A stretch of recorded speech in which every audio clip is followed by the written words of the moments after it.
Bonjour. Est-ce que vous avez déjà fait des choix qui vous ont fait reculer? Est-ce que vous avez fait des choix qui vous ont fait faire des bonds en avant, littéralement? Je suis contente de vous retrouver cette semaine et bienvenue à ceux et celles qui se joignent pour la première fois à ces rencontres en direct sur le thème, dans le fond, lancez cette année, vivez cette année en restant allumé. Je suis Lucie Marois. Je parle de leadership, je parle de vitalité, je parle de transition depuis plus de 20 ans. Je parle avec des gens comme vous qui avez des défis à relever dans vos entreprises, en affaires ou des défis dans des projets personnels. Avec des gens comme vous qui avez des décisions à prendre et un besoin de plus de confort, de facilité, d'aisance, de satisfaction. Ce qui m'allume durant toutes ces années à travailler avec vous, c'est d'avoir la possibilité de vous accompagner pour prendre des décisions sans dénaturer la personne que vous êtes, en respectant votre personnalité et vos valeurs et toutes vos priorités. Alors aujourd'hui, en quelques minutes, restez allumés cette année. J'ai 4 pistes à vous proposer et 2 questions. La première piste pour rester allumé que je vous propose, c'est que rester allumé, ça demande un certain courage. Croyez-vous? Quel courage? Le courage de s'avouer ce qu'on veut. Le courage de s'avouer ce qui est le plus important et ce qui n'est plus important.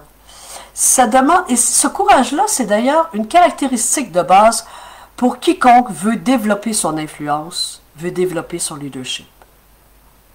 La deuxième piste, je l'adore celle-là, c'est le courage de changer d'idée. C'est le courage de changer d'idée. Quelle liberté! Wow! Combien de fois est-ce qu'on se contraint au nom de nombreux « il faut que »,« il faudrait que », etc., etc. Changer d'idée sans changer le but visé. Ah! Le courage de changer d'idée sans changer le but.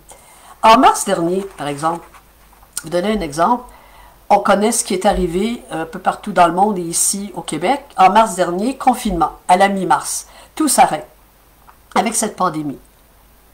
Moi, je venais de m'installer dans mon local idéal depuis des années que je cherchais. Un grand local où je pouvais installer mes bureaux, de l'espace pour les collaborateurs, les collaboratrices, de l'espace pour rencontrer, faire des ateliers pour un certain nombre de personnes, un endroit chaleureux, la totale. Tous les critères de mon bonheur professionnel au niveau du lieu physique étaient rassemblés. J'ai signé le bail 30 jours avant la pandémie, avant le confinement. Qu'est-ce que je fais? Ça m'a pris 6 mois pour admettre et réaliser que la pandémie, ça allait durer, parce qu'au début, je croyais que ça n'allait pas durer, okay, juste quelques temps, et pour faire en sorte que finalement, j'ai tout remballé. J'ai tout remballé sauf une chose, ma passion pour ce que je fais. Sauf une chose, le but que je vise quand je travaille à communiquer comme je le fais aujourd'hui de cette façon ici. Alors, rester allumé, ça demande le courage de changer d'idée, mais ça demande aussi, la troisième piste, de le vouloir. Vouloir rester allumé. Et comment ne pas faire en sorte que ça soit juste un vœu pieux? Ah oui, oui, je voudrais bien rester allumé. Ah oui, je veux rester allumé. Et puis c'est un vœu pieux. Je sais pas, mais moi, j'ai péché par beaucoup de vœux pieux dans mon existence, puis peut-être encore aujourd'hui des fois. Comment passer de vouloir à pouvoir? Parce que choisir, c'est ça. C'est de se donner le pouvoir de prendre une décision pour quelque chose de mieux. Et c'est ça le véritable pouvoir. J'ai une expression maintenant, quand je l'entends, ça me fait crunch, crunch, crunch, puis quand je m'entends la dire, ça me fait la même chose. J'ai pas le choix. Mais non, j'ai pas le choix. J'ai pas le choix parce qu'il faut que... J'ai pas le choix parce que... Et imaginez qu'à chaque fois, vous dites à la place, mais je choisis de rester un peu coincé dans la situation que je vis. Il arrive des situations. Bien sûr, la vie a ce don parfois de nous tirer le tapis sous les pieds. On le vit avec la pandémie, mais il y a eu d'autres événements dans vos vies et dans la mienne très certainement, au plan professionnel, financier, personnel, physique, santé. La vie vient nous tirer le tapis sous les pieds. Sur le coup, on a peu ou pas d'options, il est vrai. Mais graduellement, il y a des options qui s'installent. Quand je vois des gens qui sont un peu moins équipés, entre guillemets, j'entends bien, au plan physique, avec un handicap réel, au plan financier, quel qu'il soit, et qui sont enviables au niveau de leur réussite professionnelle, la satisfaction de l'atteinte de leurs ambitions.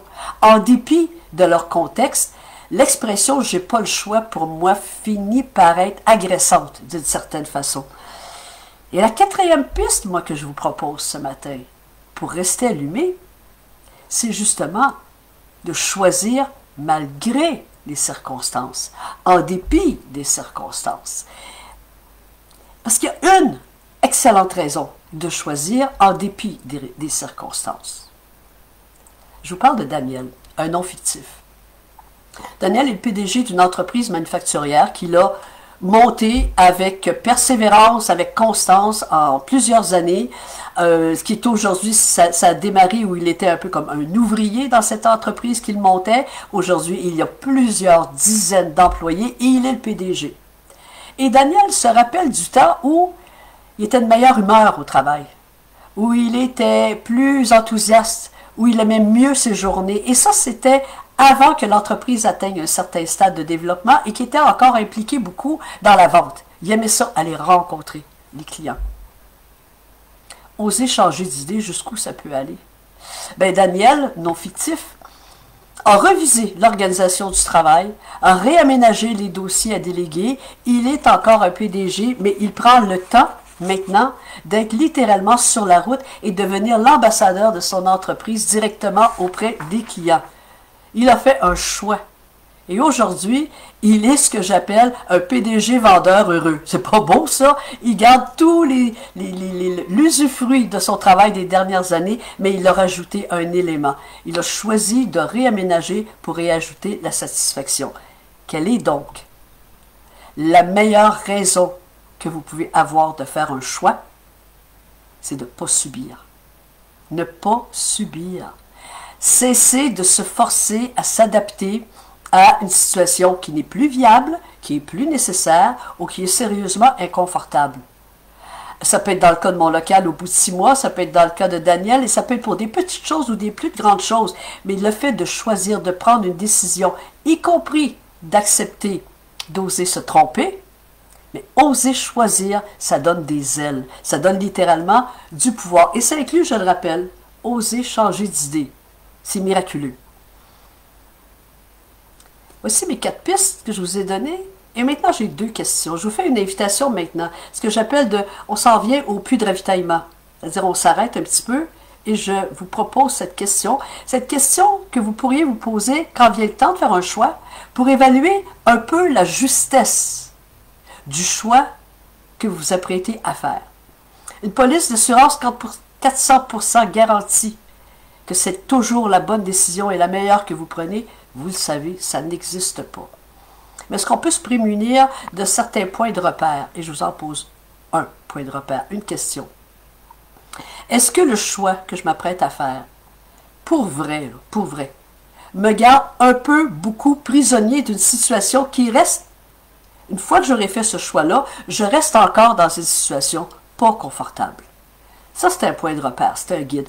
Ou, si le choix que je m'apprête à faire m'ouvre des options, me permet d'aller plus loin, élargit mon territoire d'action, m'amène à être plus efficace, parce que je peux vous assurer, preuve à l'appui, personnel et par l'observation, et je suis sûr que plusieurs d'entre vous pouvez être d'accord, que quand on fait des choix qui nous conviennent, en affaires ou ailleurs, l'enthousiasme revient, l'énergie revient, l'efficacité revient. L'expression, quand je suis sur mon X, comment se fait-il, je suis capable de travailler 4 fois plus et je suis moins fatigué. Ça procède de toute cette mécanique-là. Alors, de faire des choix, ça génère de l'enthousiasme. Puis l'enthousiasme, je nous propose à toutes que ce soit la nouvelle vitamine qui devient virale actuellement, qui devienne contagieuse parce que ça se répand et ça se perçoit chez les gens. Ce qui fait que donc, la meilleure question que vous pouvez vous poser, qui va ouvrir la porte à la meilleure réponse que vous pouvez trouver, c'est qu'est-ce qui est possible? C'est oui, mais je peux pas là parce que là il y a la pandémie. Alors qu'est-ce qui est possible? Chaque fois que vous vous entendez dire j'ai pas le choix ou je peux pas ou on peut pas, l'équipe elle est transformée en ce moment. À chaque fois que vous entendez réfléchir, là où tout à coup il y arrive des murs et des barricades, stop.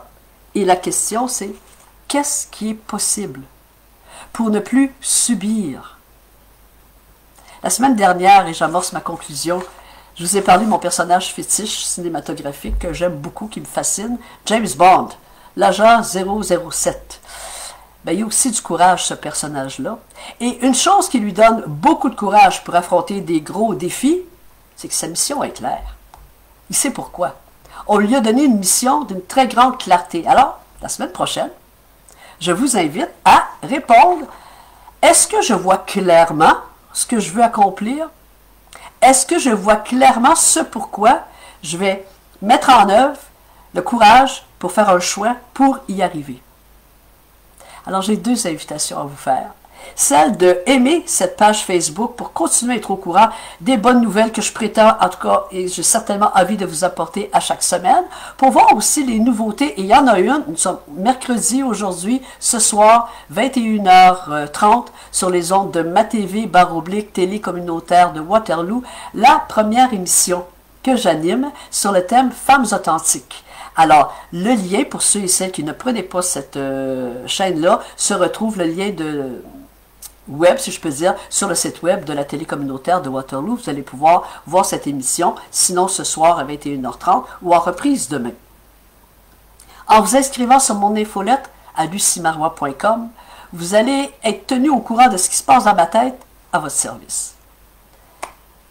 Je vous remercie, encore une fois, de me recevoir, de me fournir la sensation de vous voir.